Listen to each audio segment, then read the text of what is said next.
الحمد للہ وحدہ والصلاة والسلام علی من لا نبی بعدہ اما بعد فاعوذ باللہ من الشیطان الرجیم بسم اللہ الرحمن الرحیم۔ السلام علیکم ورحمۃ اللہ تعالی وبرکاتہ۔ کیسے ہیں احباب؟ امید کرتا ہوں آپ سب ٹھیک ہوں گے، جہاں رہیں خوش رہیں آباد رہیں، ہمیشہ ہنستے مسکراتے رہیں۔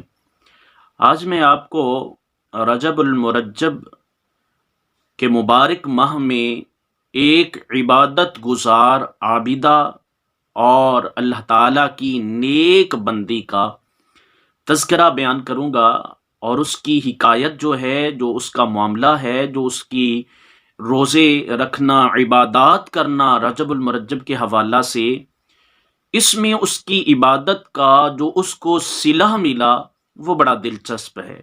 تو مختصر سی یہ حکایت ہے، اور اس کو سننے کے بعد انشاءاللہ تمام مرد و خواتین میں رجب المرجب کی عبادت کا ذوق بڑھے گا، اور ہمارے لیے یہ بات اور یہ حکایت مشعل راہ ہوگی۔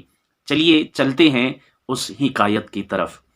تو منقول ہے کہ بصرہ میں ایک نیک عابدہ خاتون رہتی تھی، تو اس نے بوقت وفات اپنے بیٹے کو یہ وصیت کی کہ جب میں دنیا سے رخصت ہو جاؤں اور پھر مجھے ان کپڑوں میں کفن دینا جن میں رجب المرجب میں پہن کر عبادت کیا کرتی تھی۔ خیر، بعد از وفات اس کے بیٹے نے یاد نہ رہا، تو یا کوئی بھی معاملہ بنا تو اس نے نئے کپڑوں میں اسے کفن دے دیا۔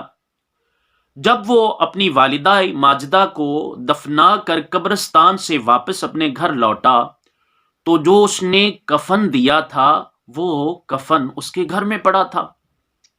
اللہ اکبر کبیرہ! تو وہ گھبرا گیا اور بڑی پریشانی ہوئی اس کو۔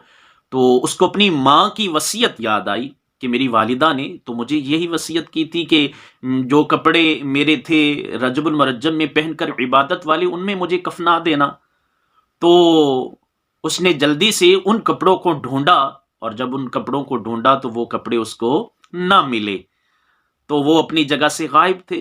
اتنے میں ایک غیبی آواز گونج اٹھی، اپنا کفن واپس لے لو، جس کی اس نے وصیت کی تھی ہم نے اس کو اسی کپڑے میں کفنایا ہے۔ کیوں؟ کیونکہ جو رجب المرجب کے روزے رکھتا ہے ہم اس کو قبر میں بھی رنجیدہ نہیں رہنے دیتے۔ سبحان اللہ! اس حکایت کو صاحب نزہۃ المجالس نے جلد نمبر 1 صفحہ نمبر 208 پر بیان کیا۔ تو دوستو، سنا آپ نے کہ رجب المرجب کی کتنی بڑی فضیلت ہے، اس میں روزے رکھنے کی، اس میں عبادات کرنے کی، اور اللہ تعالیٰ کو خوش کرنے والے اعمال کی طرف بڑھنا چاہیے۔